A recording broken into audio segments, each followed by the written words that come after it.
રાંધનપુરમાં વિકાસ કાર્યોને વેગ આપવા માટે ₹60 લાખના ખર્ચે નવા રોડનું ખાતમુહૂર્ત કરવામાં આવ્યું.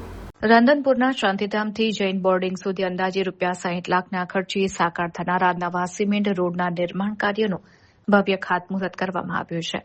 આ પ્રસંગે રાંધનપુર વિધાનસભાના ધારાસભ્ય લવિંગજી સોલંકી, નગરપાલિકા પ્રમુખ ભાવનાબેન જોશી તેમજ બાંધકામ સમિતિના ચેરમેન ગુલામભાઈ ઘાંચી સહિતના અનેક પદાધિકારીઓ અને સ્થાનિક નગરસેવકો ઉપસ્થિત રહ્યા હતા.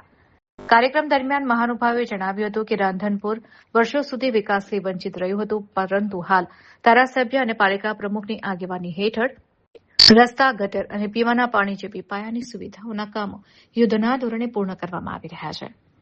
આ નવા બનનારા સિમેન્ટ રોડથી શાંતિધામથી જૈન બોર્ડિંગ વિસ્તારના સ્થાનિક રહેવાસીઓની અવરજવર વધુ સુગમ બનશે અને ટ્રાફિકની સમસ્યા હળવી થશે. રાંધનપુર શહેરમાં જે રીતે એક પછી એક લોક સુવિધાના કામો શરૂ થઈ રહ્યા છે, તેનાથી સર્વાંગી વિકાસને એક નવી દિશા મળી રહી હોવાની સ્થાનિક નાગરિકોમાં સકારાત્મક ચર્ચા જોવા મળી રહી છે. આ પ્રસંગે ભાજપના અગ્રણી આગેવાનો, પાલિકાના અધિકારીઓ અને મોટી સંખ્યામાં કાર્યકરોએ હાજરી આપી હતી.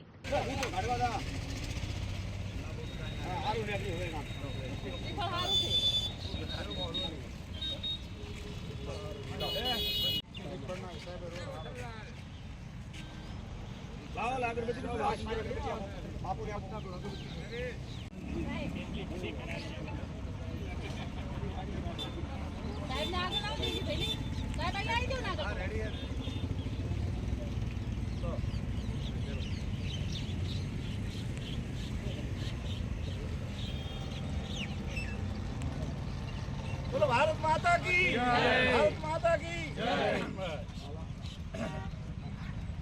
બીજી વાતની વાત એ છે કે અમારે આ રાધનપુરમાં જે રોડ રસ્તા બની રહ્યા, જે કાંઈ કાર્યો વિકાસના કાર્યો થાય ને, એ અમારા રાધનપુર નગરપાલિકાના પ્રમુખબેન ભાવનાબેન, કારોબારી ચેરમેન ડૉક્ટર દેવજીભાઈ અને બાંધકામ સમિતિના ચેરમેનો બધા સાથે મળીને અમે સરકારમાં, રાજ્ય સરકારમાં રજૂઆત કરેલી કે ભાઈ અમાને રાધનપુરમાં રોડ રસ્તા વિકાસના કામો આપો.